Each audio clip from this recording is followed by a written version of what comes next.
etc. Pourquoi faire, quoi faire pour que ce système-là soit démantelé?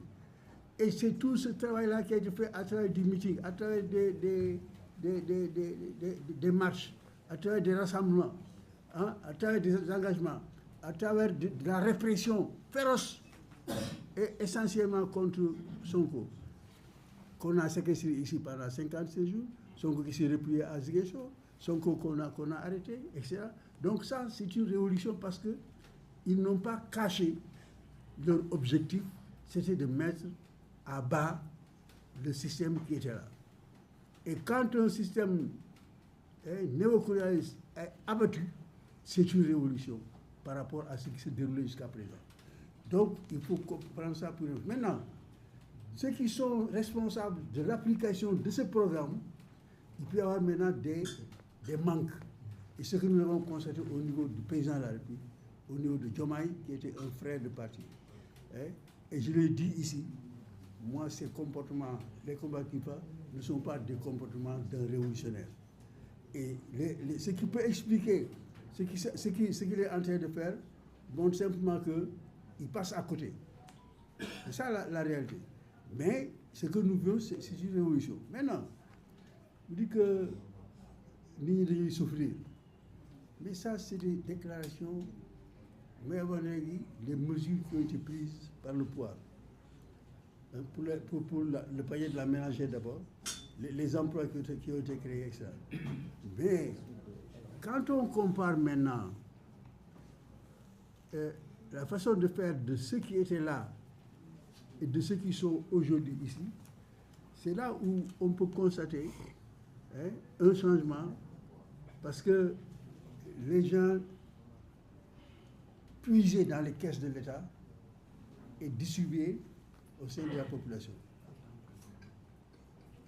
Sans compter, ils puisaient sans compter. Il y avait des ministres des Finances qui avaient dans leur bureau des armoires remplies de billets de banque.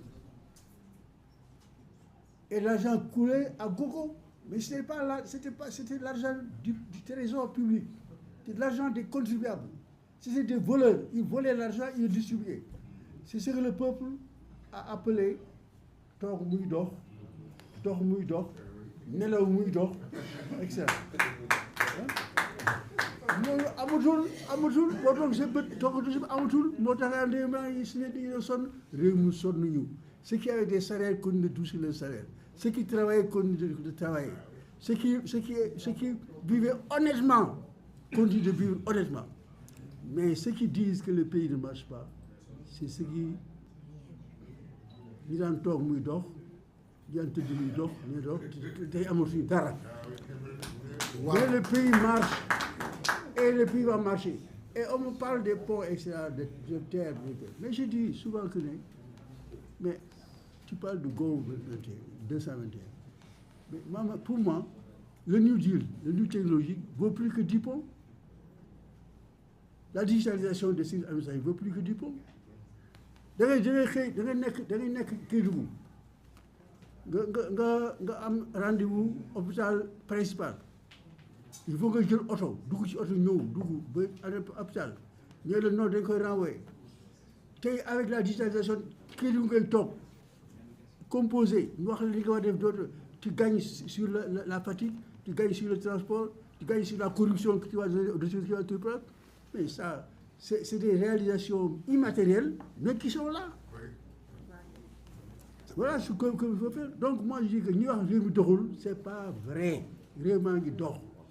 Parce que ñi doon fay seen dañu fay ba tey, mais réew mi doxul nag pour ñi nga xam ne dañu sàcc réew mi di dox loo xam ne nit ñi di xaalis réew mi di ko foyee.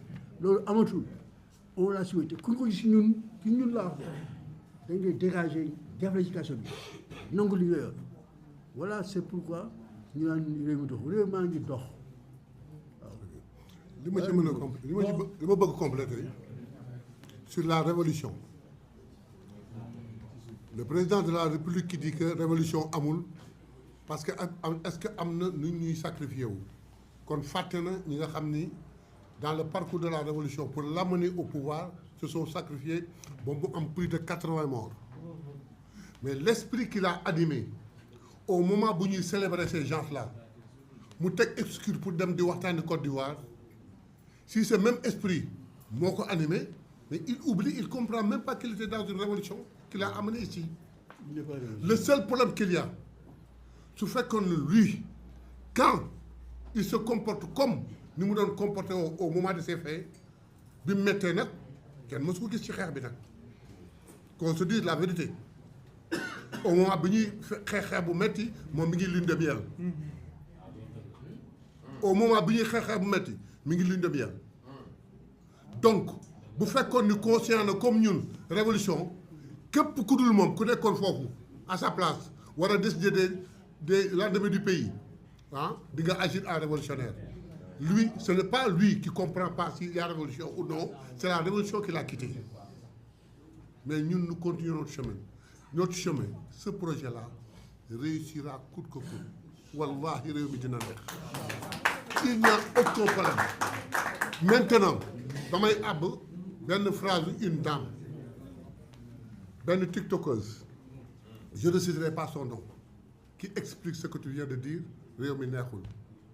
réew mi neexul parce que xaalis bi daan taxawaalu moo amatul nee na ministre yi dañ daan ñëw xaalis di ko pasar pare di leen ko jox ñoom ñuy dem ci jënd ba ciy jënd ci borom gerte caaf gi ñu ci boppam loolu moo arrêté bu fekkee looloo tee réew mi neex réew mi dootul neex mais je pose simplement une question suñu wàññiwul woon courant bi wàññiwuñu ndox bi wàññiwuñu denrées alimentaires yi wàññiwuñu ciment bi kon réew mi naka lay mel. te nag olof moo wax ni yàq gën a gaaw defar ils ont mis 60 ans pour yàq ñu bëgg ñun ñu defar ko en 2 ans incha allah dinañ defar réew mi dina neex te ñëpp dinañ ci gis seen bopp ba mu des nag di xalaat a toog muy dox mbaa nelaw muy dox mbaa werd muy dox jeex na tax. Avant que Ablaye de ACTV vienne, il y a un complément qui va être fait par notre secrétaire général. Est-ce que jar na nga jóg jarul nga jóg. sëggal nii rek di guddi. waaw damay sëgg rek ci révolution bi laa bëgg a wax lan mooy révolution mooy indi soppite boo xamante ni mosu fee am ma bëgg ci joxe ay firnde yu ndaw rek bi ci jiitu dañu daan wax ni ku neexul France du falu ku demul jëbbal boppam France du falu lan la Pastef wax ànduma ak France wax ko fukki at dañu doon wax mbirum CFA bu ko kenn wax boo leen ko waxee doo falu ñu wax ko fukki at dañ doon wax ni képp ku àndul ak yenn lobby yi nekkoo ci franc-maçon nekkoo ci nangam doo falu ñu dëddu ak loolu fukki at ak yeneen terewul fan lañu mujjee Pastef falu kon nag ku xamul luy révolution jaruloon sax bakkan jaar fa loolu rek dëddoog li nga xamante ni 1960 c'est-à-dire juróom benn fukki at ak ñeent yow defoo lu dul topp France xool leen parti politique yi parti boo ci jël traditionnellement ku ci ne am na koo lëkkaloo bitim réew socialiste communiste marxiste et cetera doo ci dëgg benn tour boo xam ne africain la fii dañu wax mouvement afro souverainiste pragmatique donc ku xamul loolu mooy lan mooy wax du révolution na Bassirou dem gëstuwaat jërëjëf.